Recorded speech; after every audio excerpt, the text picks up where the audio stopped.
Oh, well, my name's Fox9 today, and I'm at Fox, and I usually when I do a review on something, I like to have something that kind of, I guess, is representative of what I'm reviewing, which I don't have anything frog related, surprisingly. And I'd be like, what the hell can I use? And then I realized, oh yeah, my hair's my hair's naturally a mess. Perfect. But in any case, these are the newest episodes of Amphibia, being Little Frog Town and Hopping Mall, which,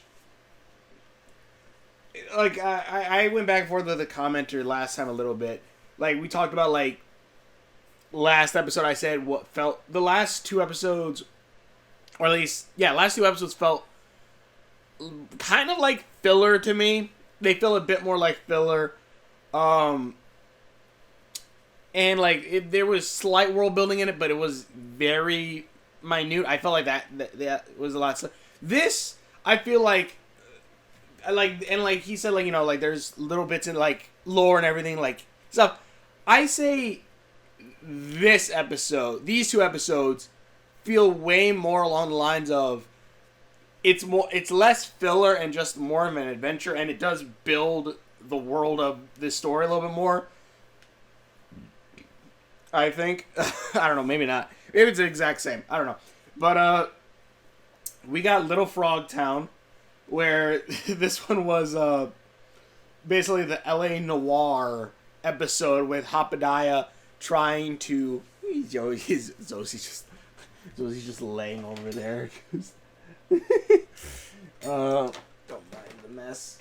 But Amphibia basically is trying to track down what happened to his old friend who used to make delicious sandwiches with his super amazing sauce, but now suddenly the sandwich shop looks run down, destroyed.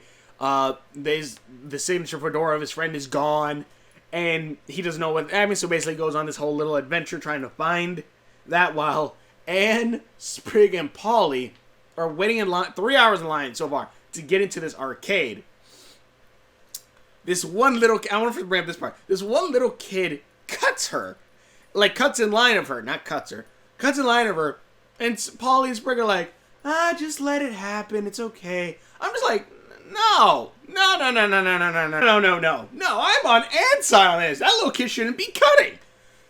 And Sprig and Polly are like, just let it go. And I'm like, you know what? Fine. I was same as Anne. Fine. Just let it go. Leave it be. Until this little mother, he brings his friends like, hey guys, come in. And I'm like, it's funny because I actually went to go move my Switch back up because it's falling over. I have been in a line before where you're like they only allow a certain amount of people in, and you're like the borderline last, like, you are, like, the people right in front of you are the borderline last people to get in or get something, and you're just, like, left there like, well, you can't get in, or you can't do this, even though you waited 4 hours. I've done that before, because that's what happened with my Switch. There's a point where I was, like, I think it was, Target. They had the Nintendo Switches. I was in line. I've been going like every morning asking, hey, do you guys have the new Nintendo Switch? This is when the Nintendo Switch just came out. Like, do you have a Nintendo Switch? Do you have a Nintendo Switch? They got an order. I was the second to last. I was, like, when they let in, they said, oh, we have 10 Nintendo Switches. 10. I was the 12th person in line. I was like, so I went on Anne's side, like, no, you look to get in the back. And probably did what I would have done too. Use the monster card to try to scare the kids away. Even though she did say she would probably eat them. Or possibly eat them, not that she was going to eat them. Didn't matter, they got kicked out and tased and banned for life. And I'm like, that kind of sucks. I hope that's setting up that they actually will go in that arcade at some point. But yeah, because it looked pretty cool. But in any case, so That was the B plot, really. The A plot, Appadai is again trying to find this his friend with the sauce. And this leads through a whole like kind of LA noir thing where he breaks into a gala where it's really funny because there's like there's like fireflies shooting like lights up into the sky, and one of them comes down and bonks a nude lady on the head. It's just like, hey! It's just like randomly out of nowhere. I'm like, that's pretty funny. He's trying to track down the sauce in this swanky place. Like they have the sauce on like these little fancy little biscuits or whatever. Habadiah knocks the waiter out, takes his clothes, tries to gets into the kitchen. The kitchen man says, "You're not supposed to be here." He's like, "What? Why?" "You need a hairnet." Puts a hairnet on the guy, which I find it really funny because he has no hair except for like the sides of his head. So he put the hairnet on the bald side and not on the hair bit. I'm like, you're an idiot. But then the waiter obviously wakes up, gets security. Habadiah, I love this part because again the chef's like this big guy, and he's right behind Habadiah. Habadiah sees the waiter, sees the security, and Habadiah's like, "Oh well, let me hiya!" Throws the disc, hits the security guard, hits the waiter, and he's like, "Ha ha! Now you'll never catch." I'm looking like, you know, the chef's right behind you. Yeah, grabs him, chucks him out, lands in the trash, finds a sauce, finds a can of basically the sauce, and it's just like, okay. Like, I kind of guessed immediately. I'm like, what is it? What did I put? I put, like, my first notes on the episode were, I forgot, and at one point, because Habadiah goes to, like, through great detail about this sandwich that his friend makes. And she asks, do you need some time alone with that sandwich? I'm like, I'm going to count that as a dirty joke. It borders on a lot of bits on this one. Also, like, what is it? I'm going to call it Sal moved to a better shop or owns the arcade. That were my guesses. I was kind of right. And then right after the bit with the hairnet, I put Sal decided to make sauce instead of sandwiches because sauce was making more money. Also, then that's basically how Habadiah breaks into the shop. There is a bit where you see the cans moving and you see Sal's face on it, and it's like, okay, like, well, you see the outline of it. I'm like, I can guess that's probably Sal. Habadiah gets chased by security again. It's kind of a Joker-esque standing bit, which would be really funny if this Newt comes back as like a Joker kind of character. I think that'd be really funny. He's changed by the sauce because they have these giant vats of sauce. Habadiah kind of fights him. The guy punches Habadiah, and Habadiah says, "Oh no!" He says, "This guy looks like he could punch like a truck or hit like a truck." And I'm just thinking, how the hell do you know what a truck is? Maybe it's because he's been watching the shows on Anne's phone. Maybe. But even then, I'm just like, why the hell do you know what a truck is? You guys have buggies and carts. You don't have trucks. At least I don't think you do. Well, there was that truck. There was the trucker episode. What was that? Was that a truck? I don't fucking know. I think he was riding a Beetle, wasn't he? I don't know. In any case, but yeah, so Habadiah dives out of the way of this guy attacking. The guy falls into one of these vats of sauce, and you hear burning and gurgling. Basically, then security comes in with their crossbows. Again, no trucks, so no technology. Crossbows, pushes him up to the like boss office, which obviously then it's Sal. Sal explains, yeah, the sandwiches weren't doing so well, but everyone liked the sauce. Started selling the sauce. Kept going, and basically said, basically the lesson is, if you give in to change, or you embrace change, you can bring some of the past along with you. Which I literally like that message. And I love how Habadiah then says, "Man, I almost took this too far." He's like, "What do you mean? What do you mean?" Then the security busts in the room and goes, "We found a body in vat 3. I'm like, holy, they killed someone. Or the security guard, like, holy, they killed the security guard. I hope he comes back as a Joker-esque character who's like burned by the sauce, and now he's like crazy and wants to kill Habaniah or something. I think that'd be really great. But yeah, that was really funny. I was like, oh my god, you idiots. In any case, then the next episode was, what the hell was that episode? It was, Hoppin' Mall, something like that, where they go in and they go in, and I love this mall because it literally has the basic, or at least of the recording of 2020. It has some of the most basic mall stores. Like there's a Hot Topic. It's called Hop Topic. There's a Frog Claire's, and there's a few other ones. I just didn't really pay attention. I'm like, I don't want to write a note about it, but I just found that really funny. And this is an episode where I say, like the first, like the noir one, I don't know, maybe I just like this one more. No, I say this one probably add a little bit more. You see a little bit of the fanciness. You see the arcade. You see a little bit of the factors. So I don't know. But in any case, this is an episode where it could have easily had been a filler episode. Basically, Hop Pop gives all of them 2 coppers because they don't want to use the royal credit card for some damn reason. Oh, no, because Habaniah says, a souvenir isn't worth anything unless you pay for it yourself. And I'm like, no, a souvenir is worth anything when you show, one, like it was for someone else, that you were thinking about them on this trip and you brought a piece of it with you. Or, it's just a cool item. Like, I love, well, I got this off Amazon, but I love keychains and everything. So I like to try to find keychains or trading cards. Stuff like that. I like, or little figures. I love collectibles. But, yeah, like, I don't know.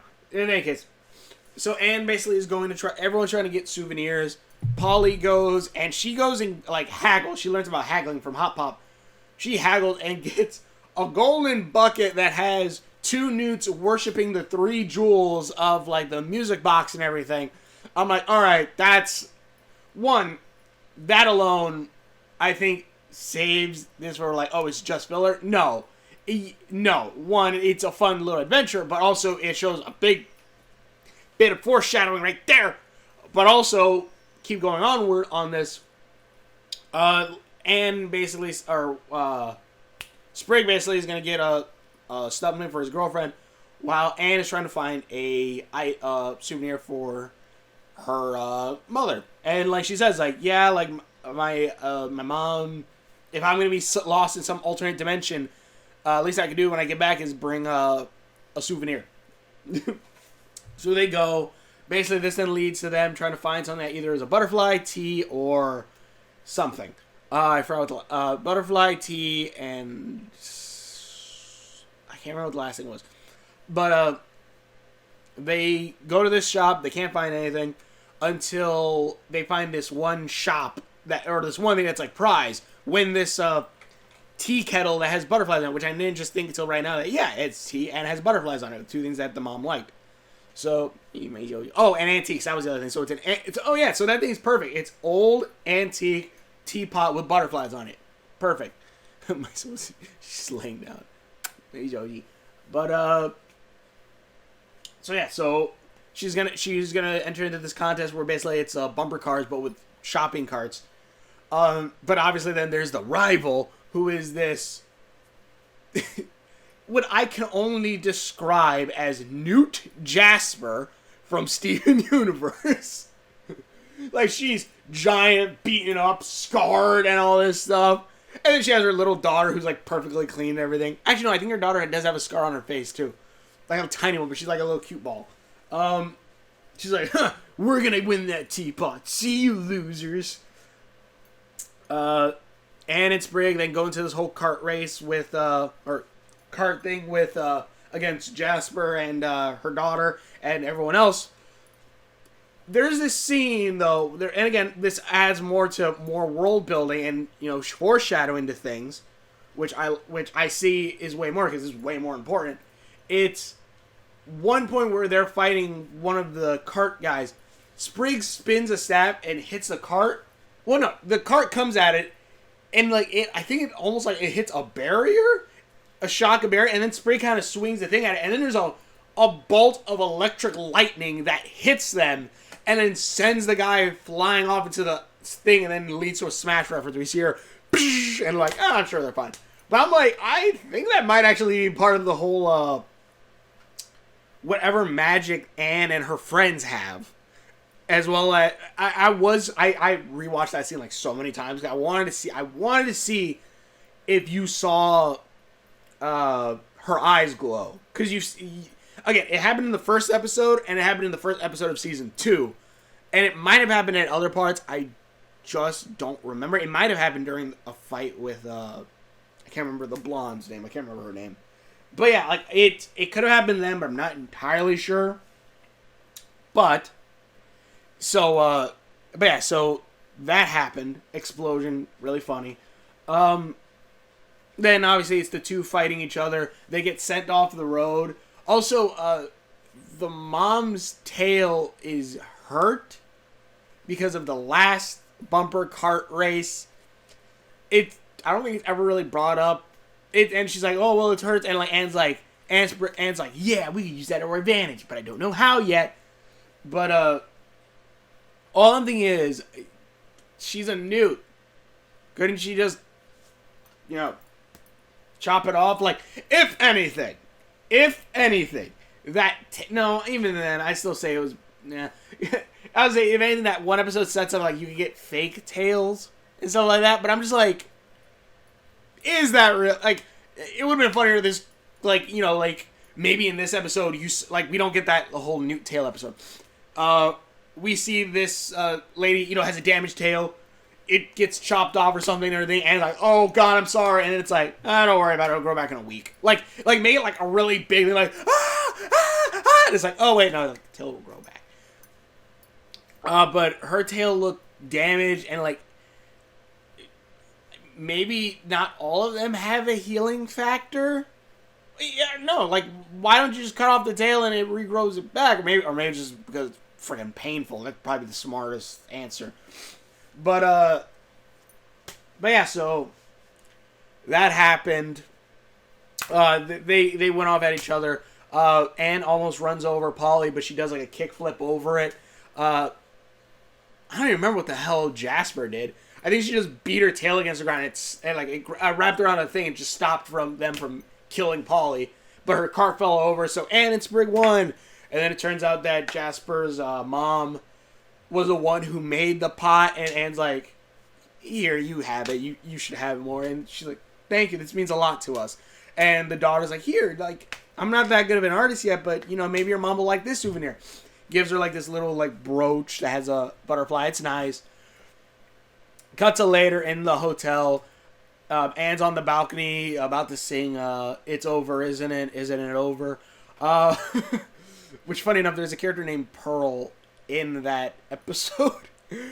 But I'm not sure which one it is, though. It might have been the Jasper's daughter. And also I brought up Jasper in this episode, too.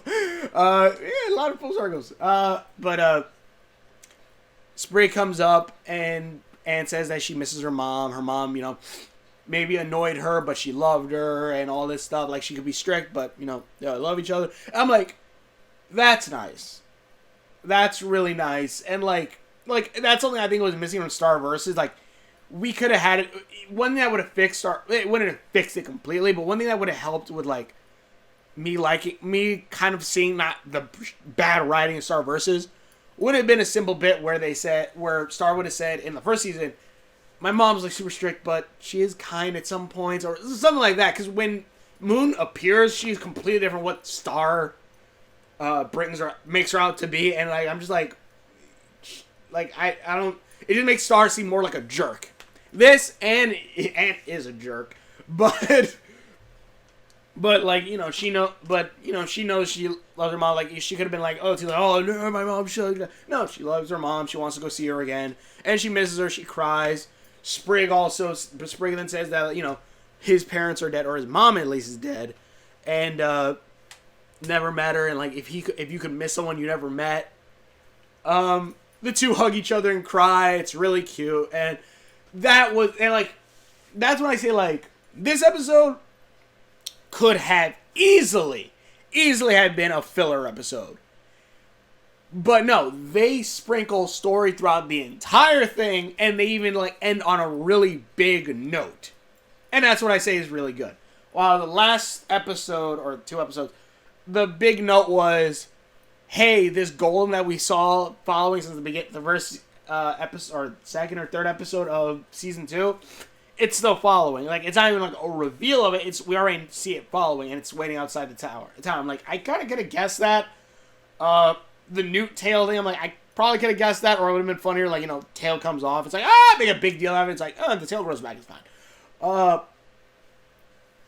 And again, like, the last bit also is like, there's a secret passage, let's go in, and that's it. Like, and also, like, the biggest thing of that is just that passage probably either connects, or it was made by the same person, or maybe the newt planter who made the one in the planter's house. Which also, funny enough, watching all this, because I'm replaying all the Sly Cooper games right now, I think of the planter, like, hidden things, it just reminds me of the Cooper vault.